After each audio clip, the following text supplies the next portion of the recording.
From Greenwich Village, we take a short drive up the west side of Manhattan to a neighborhood with a very violent past, Hell's Kitchen.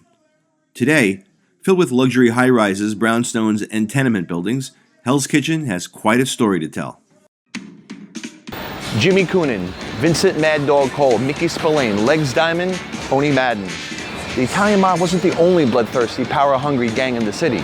Brutal Irish gangsters here in Hell's Kitchen gave the Italians a run for their money. The Westies were a bloodthirsty Irish-American gang who ruled over the Hell's Kitchen area of New York in the 1960s, 70s, and 80s.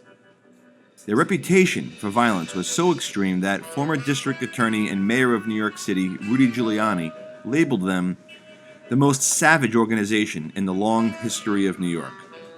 Now that's saying a lot.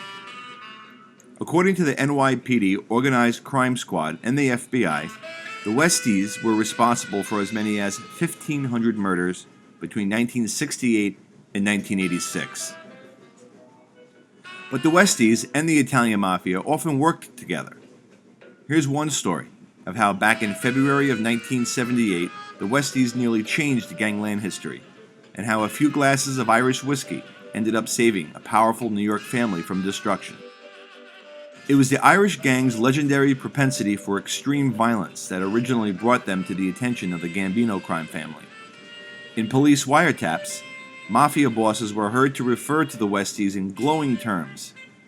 "These guys are fucking crazy," which in gangland terminology was high praise indeed, coming from an organization as powerful and ruthless as the Gambino crime family. Paul Castellano, who was the godfather of the Gambinos, requested a meeting with the leader of the Westies, Jimmy Coonan, in an attempt to reel in the gang's over-the-top style.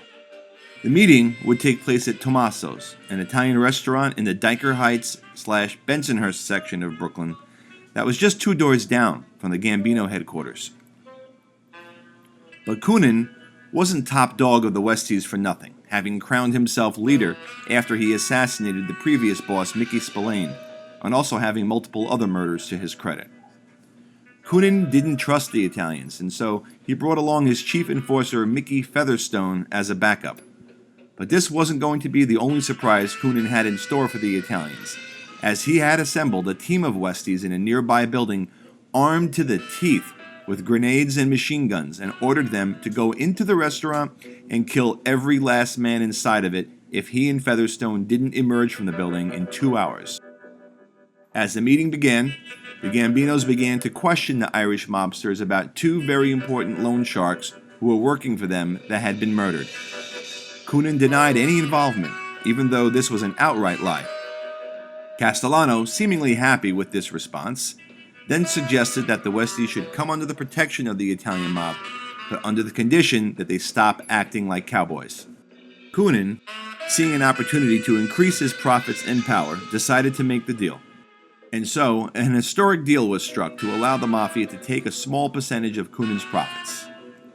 In return, the Westies would fall under the protection of the Mafia and would also get a slice of the mob's business. Relieved that business had gone well, the mobsters settled in for some dinner.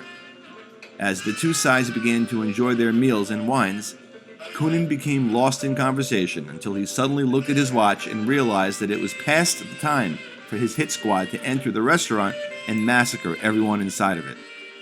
The panicked leader of the Westies quickly excused himself and began to walk out of the restaurant, fearing with every step that the building would suddenly blow up into an inferno of grenades and gunfire.